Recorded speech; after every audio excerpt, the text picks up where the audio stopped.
అందరికీ నమస్కారం. 40 వసంతాల తెలుగుదేశం పార్టీ తాజాగా ప్రారంభించిన సభ్యత్వ నమోదు కార్యక్రమంలో మునుపెన్నడూ లేనంతగా ఇప్పటికే దాదాపు 75 లక్షల రికార్డు సభ్యత్వాలతో దూసుకుపోతోంది. పార్టీ కేంద్రాల్లోనూ, ఆన్లైన్లోనూ, సోషల్ మీడియాలలో నేరుగా సభ్యత్వం తీసుకునే అవకాశం ఉండడం, 5 లక్షల బీమా ఉండడం, దాంతోపాటు టీడీపీ నేతలు బాగా కృషి చేస్తుండడంతో రికార్డు స్థాయిలో సభ్యత్వాలు నమోదవుతున్నాయి.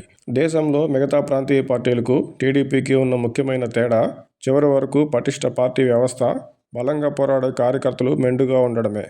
అలాంటి కేడర్ ఉండబట్టే 2024 ఎన్నికల్లో అన్నిటికీ నిలబడి టీడీపీ జెండాను ఎగురవేశారు. ఇంతవరకు బాగానే ఉన్న 2014-19 మధ్య గ్రామస్థాయి వరకు లబ్ధి పొందిన టీడీపీ కేడర్ 2019-24 మధ్య అనేక ఇబ్బందులను ఎదుర్కొని పార్టీ కోసం పోరాడి తిరిగి అధికారంలోకి వచ్చినా ఇప్పటికీ కింది స్థాయి కేడర్ను టీడీపీ పట్టించుకోవడం లేదనే భావన కేడర్లో ఉంది. ప్రజలకు కనిపించే నేతలకు నామినేటెడ్ పోస్టులు దక్కినా కనిపించని అసలైన పార్టీ కేడర్ను ఇంకా టీడీపీ సరిగా గుర్తించలేదనే భావన వారిలో నెలకొని ఉంది. గత 5 సంవత్సరాల్లో ఆర్థికంగానూ నష్టపోయిన కేడర్కి ఇప్పుడు తగినంత ప్రాధాన్యం ఇవ్వడం లేదనే భావన టీడీపీ కింది స్థాయి కేడర్లో బలంగా ఉంది.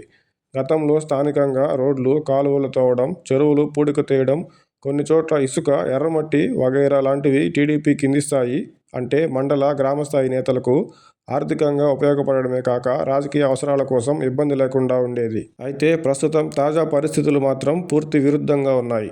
వైసీపీ పాలనలో మాదిరే సొంత కేడర్ను సైతం వదలకుండా కమిషన్లు దండుకునేవారు కొందరైతే, సాధారణంగా కేడర్కు ఇచ్చే చిన్న చిన్న పనులు సైతం గ్రూపులుగా చేసి తమకు కావలసిన వారికి కట్టబెట్టి కమిషన్లు తీసుకునేవారు మరికొందరు. దీంతో చేసేదేమీ లేక ఎవరికి చెప్పుకోవాలో తెలియక మౌనంగా టీడీపీ కింది స్థాయి కేడరు భరిస్తూ ఉన్నారు. వైసీపీ నుంచి టీడీపీలో చేరి ఎమ్మెల్యేలుగా అయిన వారు, కొత్తగా టీడీపీలో ఎమ్మెల్యేలుగా గెలిచిన వారు అసలు టీడీపీ కేడర్ను పట్టించుకోవడం లేదని టీడీపీ స్థానిక కేడర్ నేతలు వాపోతున్నారు. తమతో పాటు పార్టీలో చేరిన వారికి, తమకు అడిగినంత కమిషన్లు ఇచ్చేవారికి తప్ప గత 5 ఏళ్లలో టీడీపీ కోసం కష్టపడిన అసలైన కేడర్కు వారి వద్ద అంతగా విలువ లేదనే భావన ఉంది. తమ కష్టంతో, ఖర్చుతో ఎమ్మెల్యేలు అయ్యామనే భావన వైసీపీ నుంచి టీడీపీలో చేరిన వారిలోనూ, కొత్తగా టీడీపీలో ఎమ్మెల్యేలుగా అయిన వారిలో అధికంగా ఉన్నట్టు కనిపిస్తుంది. దీంతో వారంతా గత 5 ఏళ్లలో టీడీపీ కోసం కష్టపడిన కార్యకర్తలను, ప్రస్తుతం వారు పడుతున్న ఇబ్బందులను గుర్తించలేకపోతున్నట్టున్నారు. రికార్డు సభ్యత్వాలు నమోదు చేసుకుంటున్న టీడీపీ అసలైన గ్రామస్థాయి కేడర్ ఎదుర్కొంటున్న ఇబ్బందులను సైతం గుర్తించి వారికి తగిన గుర్తింపును, అవసరమైన మేర అవకాశాలను కల్పించాలని టీడీపీ స్థానిక కేడర్ కోరుకుంటుంది. చంద్రబాబు గారు, లోకేష్ గారు తమ వైపు చూడాలని స్థానిక టీడీపీ కేడర్ కోరుకుంటున్నారు.